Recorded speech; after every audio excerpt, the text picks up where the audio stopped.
Hello students, this is our second lecture on the network. In previous lecture, we have already learned what is network, what is the meaning of computer network, what are its benefits, what are its disadvantages, where the systems are in a network. Now, we will discuss in this lecture about the basic terminologies related to network. As we already discussed, that computer network is a collection of autonomous computers. Autonomous computer means every computer is free to do its own task. means कोई भी computer किसी दूसरे को control नहीं करता है, तो हम कहते हैं कि इसमें कौन से है ऑटोनोमस कंप्यूटर्स. बट जब नेटवर्क की टर्मिनोलॉजीज होती है, क्योंकि हमारी एक नॉर्मल लाइफ में एक अगर हम नॉर्मल वे में बात करें तो हम कुछ चीज़ों को कुछ और बोलते हैं, बट नेटवर्क के अंदर कुछ टर्मिनोलॉजीज होती है, उनको हम कहते हैं नेटवर्क टर्मिनोलॉजीज. तो सबसे पहले नेटवर्क टर्मिनोलॉजीज को स्टडी कर लेते हैं, क्योंकि जब भी हम आगे फर्दर डेफिनेशंस पढ़ेंगे, कोई भी कॉन्सेप्ट पढ़ेंगे, तो वहां पर इन टर्म्स को यूज किया जाता है, तो कोई कंफ्यूजन ना हो इसके लिए. सबसे पहले फर्स्ट जो आता है नेटवर्क टर्मिनोलॉजी में वो है नोड्स और वर्क स्टेशन. नोड्स और वर्क स्टेशन बेसिकली कुछ नहीं होता, एक कंप्यूटर वही नेटवर्क के अंदर नोड्स बोलते हैं. इन जनरल आप क्या कहते हैं कि ठीक है कंप्यूटर है, बट हम नेटवर्क की डेफिनेशन में आते हैं तो वो क्या होता है हमारा नोड या फिर वर्क स्टेशन. तो basically a computer becomes a node, also called a workstation, as soon as it is attached to a network. देखिए जब तक कोई कंप्यूटर आपका नेटवर्क से अटैच नहीं है, आपने नॉर्मल लिखा हुआ है कंप्यूटर को, तो कोई इशू नहीं है, उसे आप कंप्यूटर बोलते हैं. लेकिन जब हम उसे नेटवर्क पे ले आते हैं, यानी कि जब उसे नेटवर्किंग में अरेंज कर लेते हैं, नेटवर्क में लिंक कर लेते हैं, तब हम जो उसे बोलते हैं वो बोलते हैं क्या, नोड. नेक्स्ट आता है हमारा सर्वर. बेसिकली आपने वर्ड सुना होगा कि हर कोई कहता है हमारे सर्वर पर डेटा है, सर्वर पे अपलोडिंग पे टाइम ले रहा है, सर्वर से एक्सेस नहीं हो पा रहा. तो बेसिकली सर्वर होता क्या है हमारा, तो सर्वर क्या होता है, कंप्यूटर है that facilitates sharing of data, software, hardware resources on the network. एक पर्टिकुलर बेसिकली होता कुछ नहीं, ये भी कंप्यूटर ही होता है हमारा, बट हम उसे सर्वर कह देते हैं अगर वो क्या करे, सारा का सारा डेटा जो भी हम यूज कर रहे हैं उसे या फिर जो हम शेयर कर रहे हैं वो सारा का सारा हमारा किसके पास है, एक पर्टिकुलर सिस्टम के पास होता है, एक पर्टिकुलर कंप्यूटर के पास होता है, तो वो क्या बन जाता है हमारा सर्वर. सर्वर एक चीज यानी कि कंप्यूटर ही होगा, लेकिन उससे हम क्या कर सकते हैं, जब चाहे तब फाइल को एक्सेस कर सकते हैं, हम अपने हार्डवेयर रिसोर्सेज को शेयर कर सकते हैं, अपने सॉफ्टवेयर को उस पर अपडेट कर सकते हैं. तो बेसिकली सर्वर भी कुछ नहीं होता हमारा, एक सिस्टम ही होता है, एक कंप्यूटर ही होता है, बट उसका जो वर्किंग है वो चेंज हो जाता है. हम क्या करते हैं कि उसमें क्या करेगा, वो वर्क स्टेशन की तरह काम नहीं करेगा, एक नोड की तरह काम नहीं करेगा. वो सिंपल क्या करेगा, अपने पास फाइल स्टोर करता रहेगा, वहां से जब हमें जरूरत होगी हम फाइल को एक्सेस करेंगे, और जो डेटा हमें नेटवर्क पे डालना है वो हम उसमें क्या करते हैं, अपलोड कर लेते हैं. बट सर्वर हम दो टाइप में कैटेगराइज करते हैं, एक होता है हमारा डेडिकेटेड सर्वर और एक होता है हमारा non dedicated server. In general हम एक वर्ड यूज करते हैं डेडिकेशन, नॉन डेडिकेशन. तो डेडिकेशन का मतलब जो वहां पर होता है वही सेम यहाँ पर है, बट सिर्फ डेफिनेशन यहाँ पर थोड़ी सी चेंज हो जाती है. डेडिकेटेड सर्वर के लिए these are generally used on a big network where one computer is reserved for servers. Basically हमारे पास एक बिग नेटवर्क में हम यूज करते हैं जहां पर हमारे पास एक कंप्यूटर रिजर्व होगा किसके लिए, सर्वर का काम करने के लिए. क्योंकि मैंने पहले ही बताया सर्वर कुछ और नहीं होता, एक हमारा क्या होता है कंप्यूटर ही होता है, बट वो सिर्फ क्या करेगा, एक पर्टिकुलर फाइल को स्टोर करेगा, रिसोर्सेज को अपने पास रखेगा, और जब जरूरत पड़ेगी तब तो कोई भी उसे एक्सेस कर सकता है, यानी कि शेयरेबल मोड में होती है हमारे पास. तो डेडिकेटेड सर्वर में क्या होगा कि हमने एक सिस्टम लिया और उसको क्या बना दिया, हमने सर्वर बना दिया. It helps on node to access data, software, hardware resources which only manage the network, so it is known as dedicated server. Basically वो इन जनरल पर किसी को फाइल शेयर करने में यूज नहीं करेगा. उसके पास क्या होगा, जैसे मान लीजिए होता है ना कि स्टोर रूम बना रहता है, वो हम सारा सामान ले जाकर के वहां रख देंगे और जब जरूरत पड़ेगी वहां से ले लेंगे. वही चीज सेम होता है. एक कंप्यूटर एक हमारे पास सिस्टम ऐसा होगा जिसका काम सिर्फ और सिर्फ फाइल सारे के सारे अपने पास रखना, हार्डवेयर रिसोर्सेज को शेयर करना, और जितने भी सॉफ्टवेयर डिवाइसेज है उन्हें शेयर करना. इसके अलावा वो कोई डेटा किसी के साथ नहीं है कि वो भी अपनी फाइल्स को अपलोड करेगा, वो अपने सिस्टम से कोई फाइल अपलोड नहीं करेगा. उसके पास जितनी भी फाइल्स आएंगी तो बेसिकली क्या करता है, वो अपने पास सारी फाइल्स रखेगा और जिसको जब जरूरत होगी तब उसे क्या कर सकता है, वो एक्सेस कर सकता है पर्टिकुलर पर्सन। इस कॉन्सेप्ट को हम जनरली कहते हैं मास्टर स्लेव नेटवर्क। नेटवर्क में बहुत बार टर्म यूज होगी मास्टर स्लेव। मास्टर का मतलब है कि हमारे पास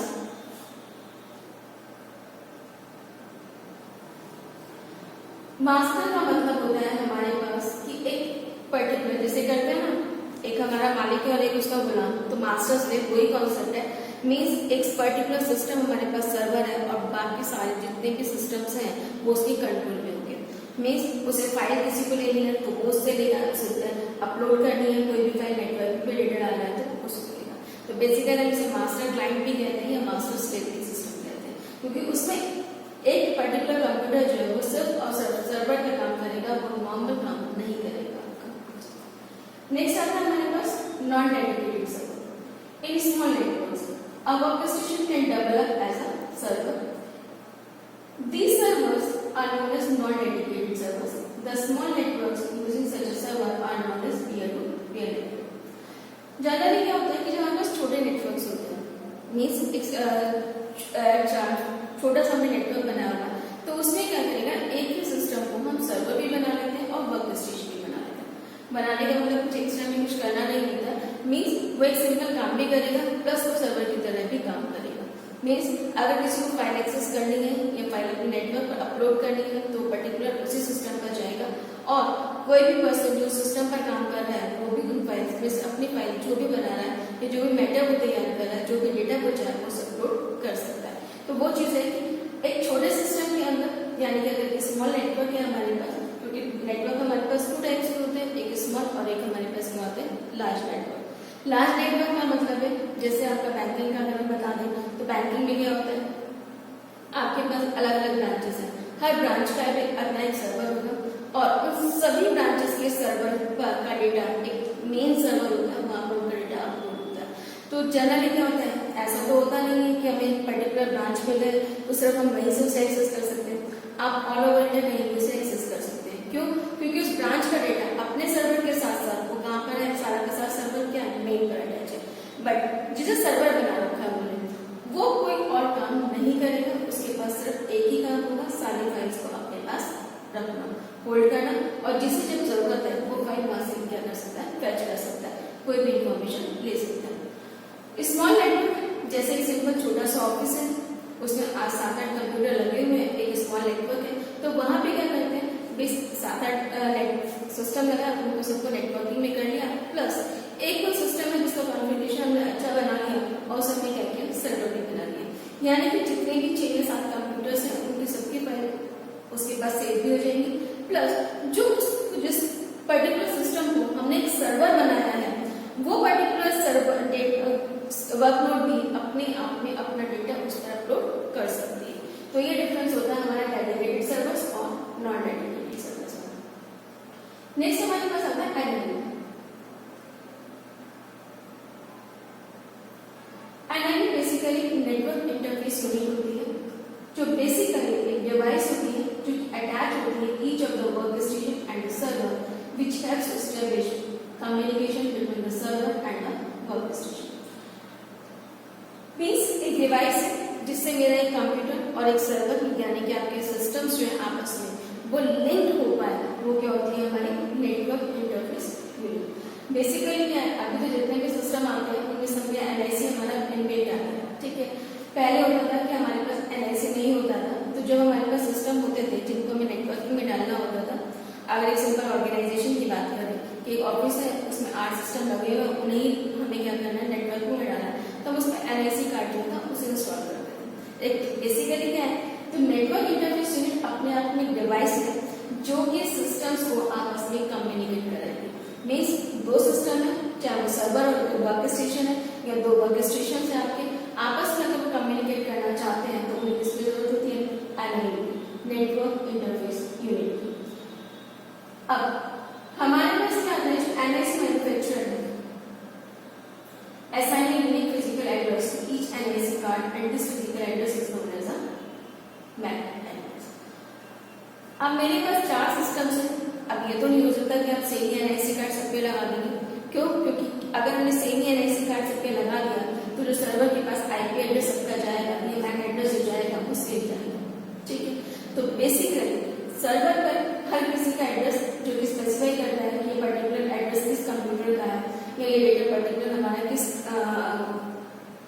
नोड ने भेजा है या कौन सी नोड इस डेटा को एक्सेस कर रही है, तो वो सब कौन स्पेसिफाई करता है, हमारा एनआईसी कार्ड। तो बेसिकली कंप्यूटर्स के बीच में नेटवर्क रिसोर्सेज को चाहे हमें शेयर करना है, चाहे आपस में कम्युनिकेट करना है, तो हमें डिवाइस की रिक्वायरमेंट होती है, and that is network interface unit. और बेसिकली क्या है, जितनी भी एनआईसी मैन्युफैक्चर होती है, यानी कि जो एनआईसी को डिवाइस को मैन्युफैक्चर कर रही है कंपनी, वो क्या करती है, जो भी एनआईसी कार्ड को बनाती है उस पर एक यूनिक एड्रेस देती है, जो कि अपने आप में क्या कहलाता है, मैक एड्रेस। और यूनिक एड्रेस हमें आइडेंटिफाई कराता है कि कौन सा कंप्यूटर या कौन सी नोड से कौन सा डेटा एक्सेस हो रहा है और कौन सी नोड कौन सा डेटा अपलोड कर रही है।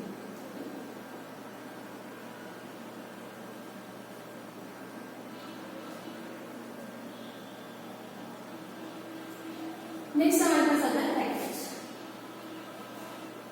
नॉर्मल लाइफ में यूज करते हैं कि पैकेट एक वर्ड होता है, क्या करते हैं कि कहते हैं ना वो पैकेट उसको रिसीव हो गया या पैकेट उसको हमें देना है, तो बेसिकली पैकेट हमारा यहाँ पे भी यूज होता है कंप्यूटर नेटवर्किंग में। बट यहाँ पर पैकेट क्या है, a packet is a small amount of data sent over a network such as LAN on the internet। अब यहाँ पे क्योंकि नेटवर्किंग में हम क्या डेटा सेंड कर रहे हैं, तो बेसिकली यहाँ पे जो पैकेट है वो भी किसके लिए होगा, हमारा डेटा का। मीन्स स्मॉल सेगमेंट का मतलब है कि आपके पास कोई फाइल है बेसिकली, ठीक है, आपको वो फाइल किसी को सेंड करनी है, ठीक है, तो जो फाइल है वो अपने आप में क्या है, उसके अंदर कुछ ना कुछ तो हमें लिखा हुआ है, तो बेसिकली वो क्या है, डेटा है। हमें क्या करना है कि मान लीजिए आपको एक ऑफिस से दूसरे ऑफिस में अपने एम्प्लॉयज की इन्फॉर्मेशन शेयर करनी है, तो वो जो एम्प्लॉय का डेटा है या जो इन्फॉर्मेशन है वो भी अपने आप में क्या है, डेटा है। तो बेसिकली डेटा दो चीज होती है, एक तो हम क्या करें, मान लीजिए मेरे पास 1000 ऑफ पीपल्स का डेटा है या मिलियंस ऑफ पीपल्स का डेटा है, मैं एक साथ सेंड कर दूं, नहीं तो हम क्या करते हैं, उनके धीरे धीरे पैकेट्स बना देते हैं। पैकेट्स का मतलब ये है कि हमने 1000 का एक बना दिया, फिर अलग 1000 का बना दिया, 10,000 के अलग अलग पार्ट डिवाइड कर दिए, जिससे कि हमारा डेटा जो है वो आराम से पहुंच जाए। क्यों? क्योंकि जब हम लास्ट डेटा भेजते हैं तो बेसिकली क्या होता है कि आपके पास क्या लास्ट डेटा को भेजने में हमें बहुत टाइम लगेगा, क्योंकि फाइल को अपलोड करने में, और दूसरा जो सर्वर है उसको भी डाउनलोड करने में टाइम लगेगा। तो बेसिकली क्या करते हैं, हम बड़े डेटा को एक स्मॉल पैकेट्स में डिवाइड कर देते हैं। तो पैकेट्स बेसिकली क्या होता है, डेटा होता है जो कि हम नेटवर्क पर सेंड करते हैं। अब each packet includes a source and destination as well as the content being transferred. देखिए जब भी कभी पैकेट है, मान लीजिए आपके पास 50 कंप्यूटर्स हैं, आपस में इंटरकनेक्टेड है, बट आपको अपने किसी पर्टिकुलर पर्सन को ही एक फाइल भेजनी है, तो आपको अब जब उसे भेजनी है तो इसका मतलब क्या है, बाकी कोई लोग उसे एक्सेस ना कर पाए, इसके लिए हमारे पास पैकेट्स के अंदर दो चीज होती है, एक होता है सोर्स और एक डेस्टिनेशन। यानी कि सोर्स जो उस पैकेट को भेजेगा और डेस्टिनेशन जिसको वो पैकेट मिलना चाहिए। तो हमारे पास जितने भी पैकेट्स होते हैं वो क्या होते हैं, उसके अंदर होता है सोर्स, डेस्टिनेशन और हमारा डेटा।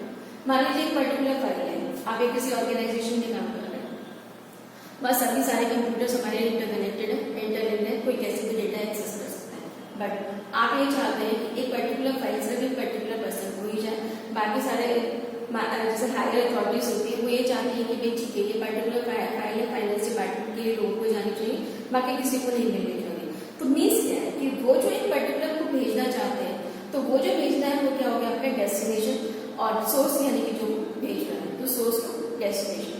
क्योंकि जनरली जब हम नेटवर्क पर भेजते हैं तो सब कुछ चली जाती है, अगर आप किसी सोर्स या डेस्टिनेशन नहीं देंगे। जैसे ईमेल होता है, ईमेल में आप क्या करते हैं, एक एड्रेस स्पेसिफाई करते हैं, यानी कि जिसको जानिए और जिससे जाते हैं, ठीक है। तो बेसिकली क्या है, वो जो एक पर्टिकुलर पर्सन को आप भेज रहे हैं तो इसका मतलब वो क्या है, आपका सोर्स का डेस्टिनेशन एड्रेस है, और क्योंकि आप भेज रहे हैं तो वो क्या हो गया, सोर्स एड्रेस, और डेटा जो भी मैटर हम उसके अंदर लिखते हैं, ठीक है। When the packets reach their destination, they are reassembled into a single file or other contiguous block of data. Our typical packets include two sections, header and tail. दो चीजें हम पैकेट्स में यूज करते हैं, एक हेडर होता है और एक हमारे पास क्या होता है, पेलोड। हेडर का मतलब होता है जिसपे सोर्स और डेस्टिनेशन का एड्रेस होगा, आपको ये पता होगा कि कौन भेज रहा है और डेस्टिनेशन कौन रिसीव करने वाला है। और पेलोड का मतलब है उसके अंदर जो डेटा कंटेंट्स हैं, यानी कि डेटा हम भेज रहे हैं वो अपने आप में क्या होता है, पेलोड होता है, ठीक है। अब यहाँ पे लाइन इसने दी है, when the packets reach the destination, they are reassembled into a single file or other contiguous block of data. जैसे मैंने बताया कि मुझे बिलियंस ऑफ लोग हैं, अब मुझे मान लीजिए उसमें से लाख 10 लाख लोगों का डेटा भेजना है किसी को। अब लाख और 10 लाख डेटा भेजने के लिए मैं या तो एक साथ भेजूँ, ठीक है, नहीं तो मैं क्या करूँ कि उसको मैंने 10,000 के पैकेट्स बना दिए। अब एक पैकेट दिया, दूसरा पैकेट दिया, तीसरा, यानी कि 10 पैकेट्स हमारे पहुंच गए। बट उसे तो पूरा 1 लाख का डेटा चाहिए, तो बाद में क्या होगा, जो पैकेट्स होते हैं हमारे ये असेंबल्ड हो जाते हैं कंटिन्यूसली, क्योंकि हम उसमें पैकेट नंबर भी डाल के भेजते हैं, तो वो बाकी जो हमारी डेस्टिनेशन है उन सारे पैकेट्स को असेंबल करके एक सिंगल फाइल बना देता है। ये इसका बेनिफिट होता है हमारा पैकेट्स का। तो मेनली दो चीज सबसे ज्यादा इंपॉर्टेंट आती है इसमें, एक पैकेट्स, ठीक है, और एक हमारे पास आएगा भी सेल, ठीक है।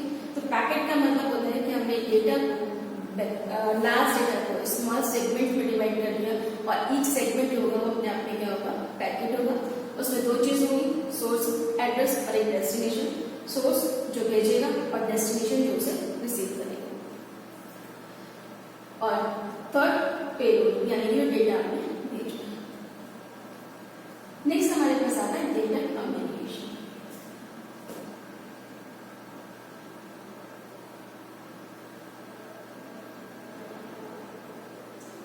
डेटा कम्युनिकेशन में सबसे पहले आता है व्हाट इज कम्युनिकेशन।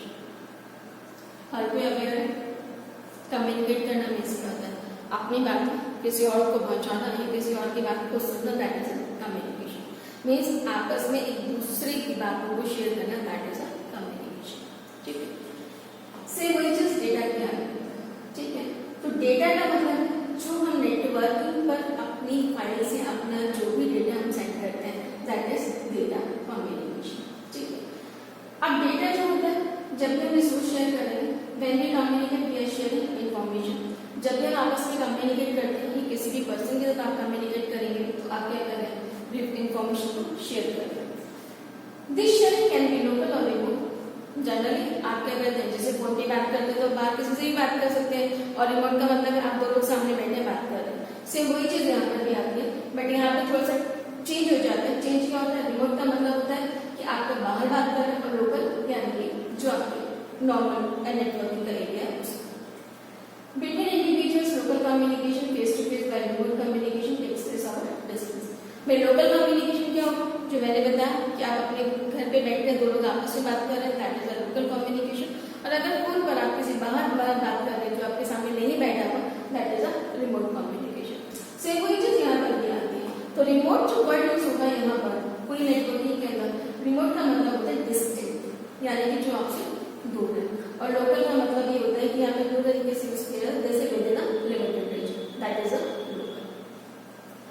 अब कोई भी डेटा कम्युनिकेशन हमारे पास है, तो इसके कुछ कंपोनेंट्स होते हैं। डेटा कम्युनिकेशन में 5 कंपोनेंट्स हैं। क्या क्या होते हैं? First one message. जब आप किसी के साथ बात करेंगे तो सबसे पहले तो यही होता है बात क्या करेंगे, तो दैट इज मैसेज, यानी कि आपको पता होना चाहिए क्या मैसेज आपको उसको डिलीवर करना है। मैसेज आपका किसी भी तरीके से होता है, क्योंकि हम सिस्टम के कंप्यूटर की बात कर रहे हैं। आपका टेक्स्ट भी हो सकता है, आपकी कोई फाइल भी हो सकती है, कोई पिक्चर्स भी हो सकती है, कोई वीडियोस भी हो सकती है, नंबर्स भी हो सकते हैं, कुछ भी हो सकता है। तो बेसिकली क्या है, नॉर्मल लाइफ से जब दो लोग आपस में बात करने बैठे हैं तो पहले तो यही आता है कि क्या बात हमें करनी है, यानी कि क्या हमारा डिस्कशन रहेगा, तो दैट इज मैसेज, ठीक है। तो मैसेज में आप कुछ भी डिलीवर कर सकते हैं। यहाँ पर आपका टेक्स्ट भी हो सकता है, इमेजेस फाइल भी हो सकता है, वीडियो भी हो सकती है, ऑडियो फाइल भी हो सकती है, ठीक है। नेक्स्ट सेंडर, ठीक है। सेंडर क्या है, is the device that send the data message. It can be a computer, work station, telephone, video camera, कुछ भी हो सकता है। सेंडर जो डेटा को सेंड करेगा, ठीक है। उसमें आपका कंप्यूटर भी, ठीक है, जिसे हम वर्क स्टेशन, नोट भी हो सकती है आपकी, कोई वीडियो कैमरा भी हो सकता है, कुछ भी हो सकता है आपका, ठीक है। नेक्स्ट ऑब्वियसली बात है कि हमें क्या चाहिए, रिसीवर, यानी कि जब आप बात करने के लिए बैठे हैं तो अगर आप अपनी बात बता रहे हैं तो कोई एक पर्सन को तो चाहिए जो उसे सुनेगा, तो दैट द सेम वे। अगर मैंने नेटवर्क पे डेटा कुछ भेजा है, यानी किसी को मैं भेज रही हूँ अपना मैसेज, तो एक रिसीवर भी मुझे चाहिए जिसको मुझे भेजना है। तो receiver means is the device that receives the message. जो भी इस मैसेज को रिसीव करेगी वो डिवाइस क्या होगी, आपकी रिसीवर। ये भी आपके पास कंप्यूटर भी हो सकता है, वर्क स्टेशन भी हो सकता है, टेलीफोन, हैंडसेट, टीवी, कुछ भी हो सकता है। जनरली आप फोन पे बात करते हैं तो एक फोन जो आपके पास है दैट इज अ सेंटर, और दूसरा पर्सन जिसने फोन पे बात की आपकी या मैसेज आपसे बात कर रहा है, दैट इज अ रिसीवर। तो दोनों ही चीजों सेंडर जो अपनी बातें रखेगा और रिसीवर जो बातों को ड्राफ्ट करेगा। नेक्स्ट आता है ट्रांसमिशन मीडियम। अब बेसिकली जैसे हम बात करते हैं ट्रांसमिशन मीडियम, ट्रांसमिशन मीडियम का मतलब है वो बात जिससे हम एक दूसरे को अपनी बात कह सकते हैं। जनरली अगर नॉर्मल लाइफ में बात करें तो हम ये मानते हैं कि एयर जो है हमारा वो ट्रांसमिशन मीडिया का काम करता है, ठीक है भाई। क्या है, एयर में ही हमारे पार्टिकल्स जो होते हैं, जब भी हम बोलते हैं तो वाइब्रेशंस प्रोड्यूस होती हैं, तो वो क्या होता है, जो एयर के पार्टिकल्स हैं वही वाइब्रेशंस को हमारे आगे पहुंचाते हैं, ठीक है। सेम ऐसे या नेटवर्किंग में भी एयर तो लगेगी नहीं कि ठीक है भाई कंप्यूटर में एयर पास कर दोगे और आपका डेटा पहुंचेगा, नहीं। हमें ट्रांसमिशन मीडियम की जरूरत होगी यहाँ पे, यानी कि फिजिकल पाथ चाहिए जिससे हमारा मैसेज ट्रेवल कर पाए सोर्स से डेस्टिनेशन पर, यानी कि सेंडर से रिसीवर, ठीक है। तो वही चीज है, यहाँ पर भी हमें ट्रांसमिशन मीडियम चाहिए और यहाँ पर ट्रांसमिशन मीडियम जो होता है वो स्ट्रेट पेयर केबल है, कोएक्सियल केबल है, फाइबर ऑप्टिक केबल्स हैं, रेडियो वेव्स, ठीक है। जैसे हम बात करते हैं पहले फोन होते थे जो स्ट्रेट पेयर हम यूज करते थे, ठीक है। अभी हम क्या करते हैं, फाइबर ऑप्टिक केबल्स यूज करते हैं। तो बेसिकली हमें पाथ चाहिए होता है अपनी बात को पहुंचाने के लिए। नेक्स्ट प्रोटोकॉल, यहाँ पर नेटवर्किंग में वर्ड यूज होता है प्रोटोकॉल, ठीक है। Protocol is a set of rules that govern data communication, means agreement between the communicating devices. Basically जब भी कभी हम दो लोग बात करते हैं तो अगर आपने देखना होगा कि जब भी आपको किसी से कोई बात करनी है तो कुछ हमें यहाँ पर, क्योंकि नेटवर्किंग में अब कंप्यूटर तो कुछ नहीं समझेगा, जो आप भेजना चाहेंगे जैसे आप भेजना चाहेंगे वो वैसे भेज देगा, ठीक है।